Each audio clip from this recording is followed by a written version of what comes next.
We are 1 week away from the Welsh elections, and some of the stuff I have heard some of the parties saying is just so misleading. So I'm going to give you some clarifications so you can make an informed decision when it comes to voting day on the 7th of May. Now, if you can hear some ducks in the background, it's because there's some ducks in the background. So let's do this.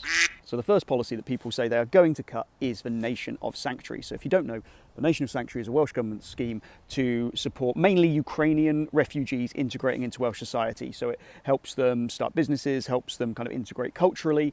And some of the parties have said, yeah, we're going to cut that, and that's going to help pay for our NHS. Now, basically, it costs 10 million quid a year, and that is 0.037% of the Welsh Government budget.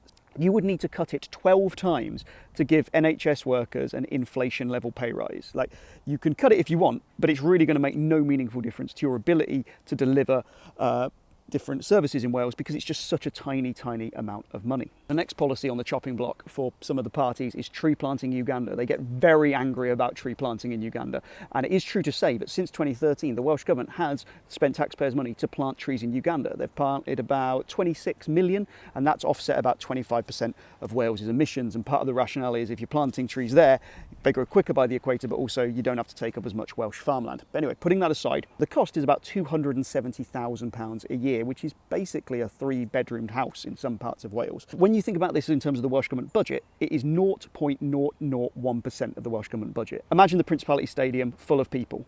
0.001% of those people is 3/4 of one person.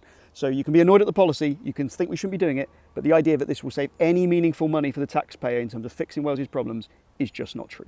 The final policy that some parties are pointing to as a way of saving money in the Welsh budget is getting rid of the 20-mile-an-hour default speed limit. So this was introduced a couple of years ago. So the cost of bringing in 20 miles an hour was just under £40 million, and that was to change all the signs, do the information campaign, stuff like that. But if you were to change it back, you would have to spend all that money again. And actually, all of the evidence suggests that the reduction in casualties as a result of 20 miles an hour has saved over £40 million a year for the Welsh NHS and Welsh society. So yeah, okay, you can be annoyed by 20 miles an hour. I know I am when I have to drive at it, but you can't pretend that this is going to save any money. It's going to cost money. It's fine to want to cut those things.